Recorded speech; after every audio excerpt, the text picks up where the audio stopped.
va créer cette page là et c'est donc en fait une petite page sombre avec les éléments qui sont mis en avant avec ce magnifique petit background que l'on retrouve derrière. Et c'est dans quoi on va s'intéresser dans cette vidéo. Mais c'est pas tout, il est également responsive ce petit site. Donc ici si on inspecte, hop, on va voir qu'il va se rétrécir. C'est donc responsive, voilà. Donc en version mobile et en version ordinateur. Et on va directement passer au codage.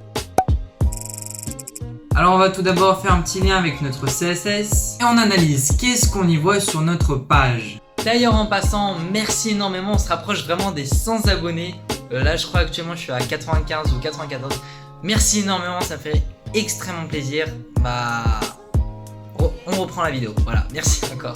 Donc tout d'abord on a notre page entière ici et on va créer une section qui va regrouper tous les éléments. Donc on va l'appeler container. Et à l'intérieur on va y placer donc, ici on va mettre sous forme de bouton. Alors le texte il est un peu aléatoire, hein. Créer un document, voilà. Ensuite on y perçoit un titre. On va pas lui mettre un H1, on va lui mettre un H3 par exemple. Et on va marquer mettre en avant des éléments. Et ensuite un petit texte avec un background en fond.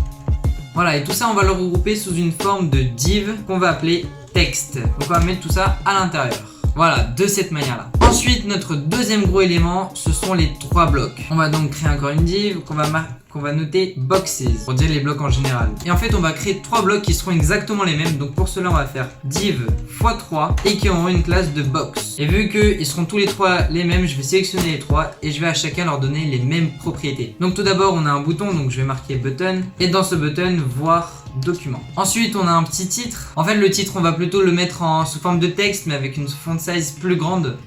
Donc on va juste mettre un P. Et enfin on a un petit texte que je mets sous forme de lorem. Alors ici on va mettre un lorem 10.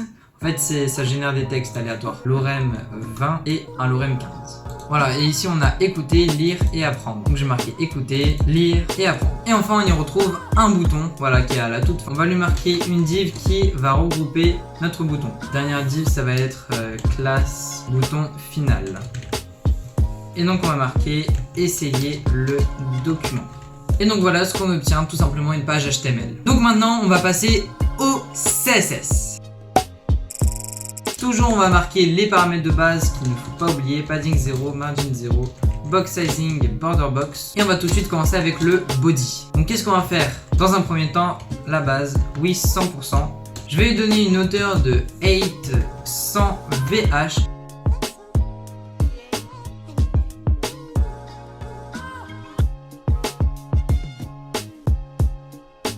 Tout est au centre.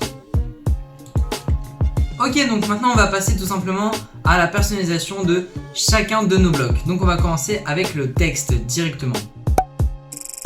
Donc on a ici notre texte qu'on va reprendre de l'HTML, qu'on va placer là. Et ici on va encore une fois faire display flex, align item center et justify content center. Comme ça on a tous nos éléments à l'intérieur qui vont être alignés, les voilà. Mais on peut voir qu'on a le bouton en premier, ensuite le titre, ensuite le texte. Mais ce qu'il faut faire c'est flex direction colonne et les voilà. Alors je vais dans un premier temps personnaliser notre titre. On va lui mettre une font size de 24 pixels et je vais mettre à notre page entière une font family sans serif. Et je vais lui mettre un linear gradient comme background. Donc là, je vais sélectionner cette couleur là un peu plus foncée, on va dire ça. Donc je vais faire background linear gradient. Il faut que ça aille vers la droite, donc to right. On met notre première couleur, virgule. Là je vais sélectionner notre deuxième couleur qui est tout au bout. Hop, on va prendre un peu plus clair. Et voilà, je la copie-colle. Et là on voit en fait ça a mis un background à notre image. Mais nous c'est pas ce qu'on veut. Ce qu'on va donc faire c'est qu'on va marquer WebKit background clip text, background clip text. Donc là en fait ça va se mettre dans le texte. Ça va faire tout simplement color transparent. Et voilà, notre texte il est mis en avant. On va également mettre un petit margin pour espacer le petit texte et le bouton. Donc on va faire, donc voilà, c'est à peu près bien, voire même un peu plus, allez on va dire 40. Voilà, nickel. Maintenant on va passer à la personnalisation du bouton. On va plutôt donner une classe à chacun de nos boutons parce que je sais pas si vous avez remarqué, mais notre tout dernier bouton n'est pas le même que tous les autres. Et on va donner la même classe à tous ces boutons là pour pouvoir les personnaliser tous en même temps. Hop, je les sélectionne tous sauf le dernier et on va marquer classe égale, on peut juste mettre bouton tout simplement. Et donc ici on marque point bouton. On va tout d'abord lui donner un padding 5 pixels et 10 pixels sur les côtés. On va également lui donner un border radius un petit border qu'on va lui mettre de 1 pixel solide et on va sélectionner une couleur un peu violette avec un background color de... On va lui prendre sa couleur qui est à l'intérieur et je vais un peu la mettre transparente. Et on va également mettre une petite couleur au texte du bouton. Donc on sélectionne la couleur et j'écris color et je colle notre couleur. Donc là voilà, c'est parfait. Bon voilà, j'ai repris les vraies couleurs, c'est-à-dire ça et ça, voilà. Et on va rapetissir un peu notre texte que l'on voit ici et on va marquer font size 14 pixels. Maintenant donc on a terminé notre partie du texte, on va passer à la partie des blocs. Je vais donc sélectionner notre boxes. Bon, je vais les mettre au milieu au cas où. C'est déjà le cas de base, mais on va faire quand même flex direction row. Comme ça, on a tous nos éléments un par un. Maintenant, je vais sélectionner notre box, width 300 pixels, height 200 pixels. Également, on peut voir que ça arrondit, donc on va arrondir au maximum, je pense. Et on va lui mettre une background color un peu foncée, comme ça, mais qu'on va mettre en transparente parce que, comme tu peux le voir ici, on voit bien que cette couleur là elle est quand même bien plus claire que sur les côtés ici. Donc voici ce que ça nous donne dans un premier temps. Alors oui, effectivement on ne voit rien. En fait après avec le background ça va vraiment illuminer. Et on va mettre une petite couleur de border, un pixel solide. Voilà, cette couleur là. On va pas mettre 50 pixels, c'est un peu trop. On va mettre 25 quand même. Voilà, c'est parfait. On va également leur mettre une petite distance entre chacun, un margin au niveau de la box du milieu. La box du milieu, et je vais donner une autre classe, middle box. Passer sur les 20 peut-être. Maintenant, ce qu'on va faire, c'est que dans la box, on va aligner tous nos éléments. On va tous les centrer. Colonne, n'oublie pas celui-là. Pas center, mais on va faire space between. On va également leur mettre un petit padding de 20 pixels et voici ce que ça nous donne. Bon alors oui, là le texte il prend beaucoup d'espace, mais on va le rétrécir déjà. Et on va faire font size 12 pixels, je pense que ça va être bien. En fait finalement on va pas mettre en P. En fait, je vais pas les mettre en P, je vais les mettre en H4, nos titres. Donc, nous y voilà. On va également le texte, on va le centrer. Text align center. Donc voilà, il est aligné le texte, ça c'est parfait. On va également espacer ici. Nous, on va le faire pour la classe en général. Voilà, c'est parfait. Là, t'es en train de te poser une question quand même. C'est que c'est vrai que c'est pas très joli en fait d'avoir notre texte ici centré. Également, là, il est centré, mais en fait, il est en bas par rapport à celui-là. Également celui-là il est plus bas que lui et que l'autre. Pour cela, ce qu'on va faire c'est qu'en fait on va pas mettre, comme je l'ai dit précédemment, space between. On va plutôt mettre flex start. Ce qui va faire que tous nos éléments vont être en haut de notre boîte. Et en fait à partir de là, on va pouvoir tout décaler. Margin 20 pixels en haut et 10 pixels en bas. Et on peut voir que tous nos éléments, et bien là, ils sont alignés vraiment entièrement. On constate également qu'on a un petit texte ici qui est un peu plus gris. Donc on va le mettre gris. J'ai la couleur là. Voilà, on a un magnifique petit gris. On va également mettre un petit span à chacun de nos mots. Donc écouter, lire. Et ici par contre c'est apprendre. Donc ce que je vais faire c'est que je vais tout simplement mettre span. Et je vais marquer à l'intérieur apprendre. Oui, ça change rien mais on va le personnaliser dans le CSS. Donc on va tout simplement marquer span. Et donc là je reprends la couleur de mon bouton. Alors petite correction, je mets 30 pixels à la place de 40 au H3.